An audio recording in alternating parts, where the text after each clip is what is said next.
anniversary klinik sahabat aku. Jadi ya, jadi hari ini aku baru saja menggelar fashion show kecil di ulang tahun klinik sahabat aku bersama dengan Hans Virgoro. Nggak banyak, bajunya cuma 7 koleksi aja gitu kan. Bikinnya juga cuma 1 minggu gitu. Tapi ya karena permintaan dari sahabat pengen ada fashion show, makanya hari ini aku fashion show.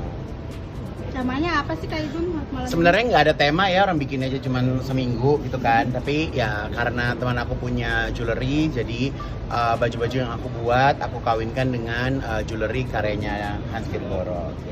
Igun, selama 1 minggu itu prosesnya itu bisa secepat itu gimana? Ya mungkin karena aku udah terbiasa kayak menggarap baju penyanyi atau ya menggarap klien-klien. Sekarang kan kalau bikin baju semua nggak planning ya, jadi maunya serba cepet, maunya serba kilat. Jadi membuat satu koleksi dengan durasi yang cepat buat aku sih udah lumayan biasa sih. Oke? Sedikit dong, kemarin kan yang ramai kalau Jedar ingin minta bantuan dan ditolak sama Kak Igun, itu gimana?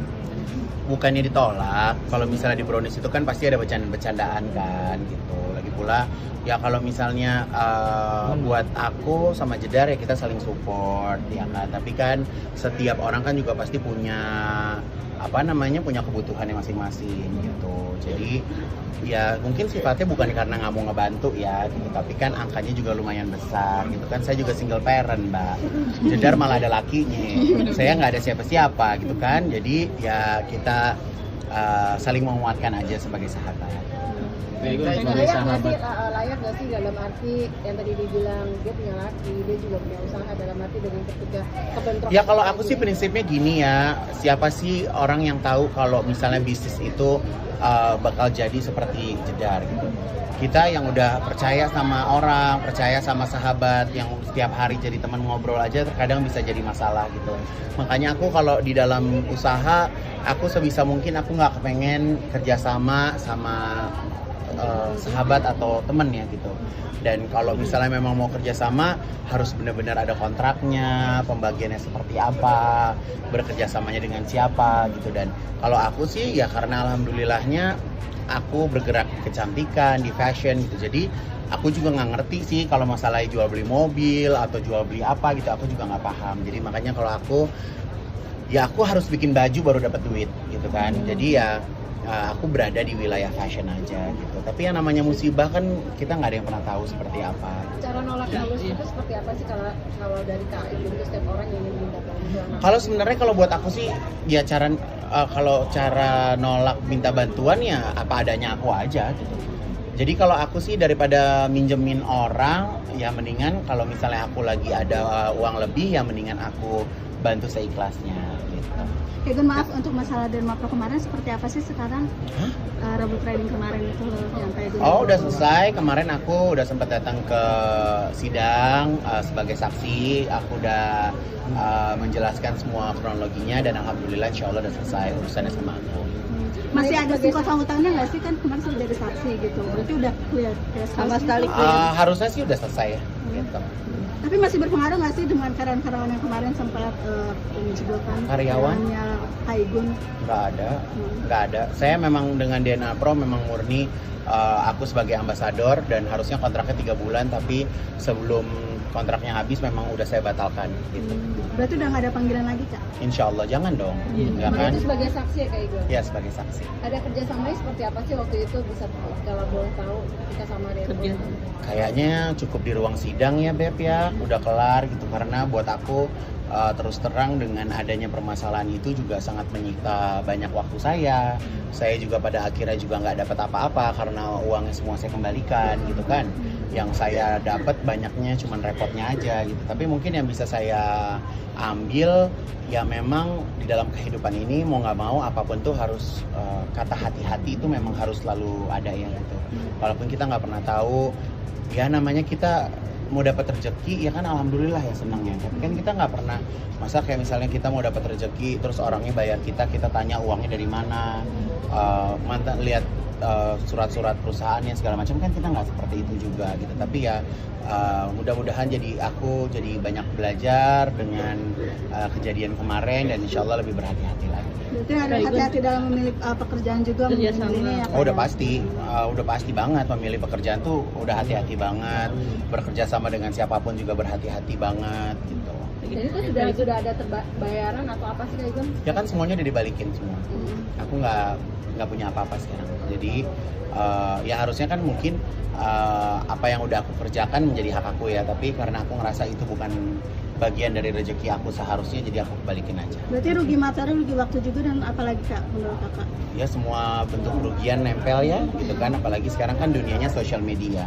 Segala sesuatu bisa dikait-kaitan, orang yang nggak tahu aja bisa jadi lebih tahu gitu kan. Jadi ya begitulah. Kak Igun juga kan sebagai sahabat Dewi Persik gitu kan. Melihat sekarang Kak Dewi seperti ini melakukan itu. Aku jujur nggak ngikutin sih Mas. Aku nggak ngikutin berita teman-teman artis sejujurnya. Aku juga jarang nonton TV, tayangan aku aja aku jarang nonton TV, YouTube juga aku nggak aktif gitu. Jadi aku terus terang nggak tahu permasalahannya Dewi Persik. Jadi kalau tergiur dengan banyaknya mungkin orang dengan pakai nama dirimu, terus dengan mungkin dibagi rezeki atau segala macam itu dalam bentuk kerjasama. Kak Igun sendiri sedetail apa sih kalau? Kalau aku sekarang kalau mau kerja sama aku berlapis ya, jadi nggak hanya melewati satu manajer.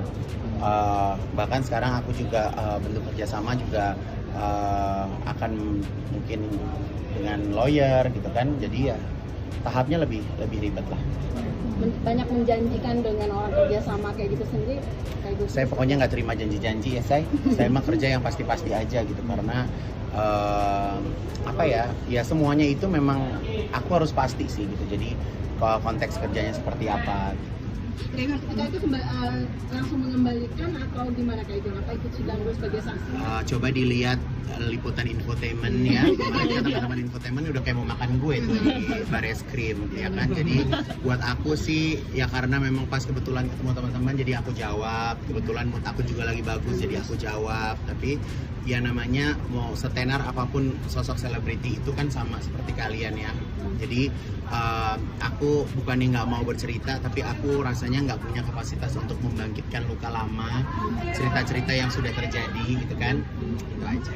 Kak, sedikit dong Kak tentang berat badan Kakak gimana sekarang nih? Udah Berat berarti badan alhamdulillah sekarang stabil? udah mau masuk ke 70 kilo aku turun. Gitu. Jadi alhamdulillah terus proses. Kak Igun, satu lagi, Kak Igun juga sebagai sahabat dari Kak Ayu Ting Ting. Kenapa lagi Ayu Ting Ting?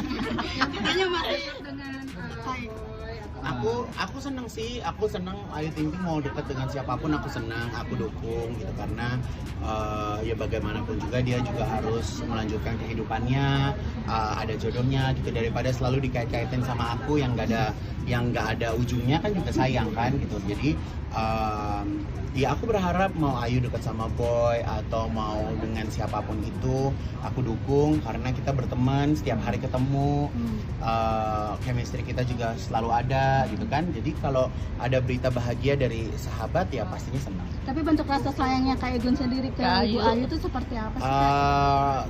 Kadang rasa sayang aku ke orang bisa diimplementasiin macam-macam sih ya gitu. Jadi lebih baik aku sekarang kalau punya sahabat, aku dekat, aku nggak menunjukkan rasa sayang itu depan media. Apalagi Kak Igun kan dekat sekali dengan ayah sama papanya gitu kan, sama ibunya gitu. Ya. Terus katanya jadi cinta sejatinya Kak Igun, Ayu Ting Ting. Nggak ada cinta sejati. Aku sama Ayu Ting Ting biasa aja, berteman baik, bekerja di satu acara gitu aja. Sempat envy nggak sih Kak Igun? Enggak, aku udah nggak ada envy Mas. Jadi aku balikin lagi. Jadi kalau misalnya teman-teman jangan bikin spekulasi, jangan jodoh-jodohin lagi gitu. Karena kalau buat aku sudah saatnya Ayu Ting Ting punya pasangan gitu. Saatnya Ayu Ting Ting punya pasangan karena kalau dibalikin ke aku sekarang ini prioritas aku bukan menikah gitu. Jadi kalau aku ditanya punya pasangan atau enggak, aku punya pasangan. Tapi bukan untuk di-share dan menjadi konsumsi publik gitu. Jadi buat aku sih itu aja. Jadi kalau misalnya Ayu Ting Ting punya pasangan, dekat sama siapa, kita pastinya sebagai sahabat dukung dan ikut senang. Alasan Kak Igun jadi privacy hubungannya itu sendiri gitu apa? Karena nggak menghasilkan, Mbak. Karena aku bukannya selebriti atau artis yang kalau beritanya naik aku dapat duit gitu. Aku harus kerja, aku ada karya baru dapat uang gitu. Jadi buat aku nggak perlu permasalahan pribadi aku tuh di-share di masyarakat sih. Mungkin kalau sudah waktunya dan tepat baru. Kalau sudah waktunya ya siapapun yang punya waktunya ya pasti kan bisa di-share. Bu, tapi kalau Ayu Ting Ting itu merupakan kategori istri yang seperti apa sih kalau dari pandangan lo, ataupun Aku kan belum pernah menikah, nggak punya pengalaman tentang gitu-gitu sih. Jadi aku nggak bisa mencoba untuk mendeskripsikan seperti apa. Sosok wanita yang kuat nggak sih Ayu itu kalau di mata Ayu? Ya udah pasti kuat lah. Masa nggak kuat, kurang kuat apa?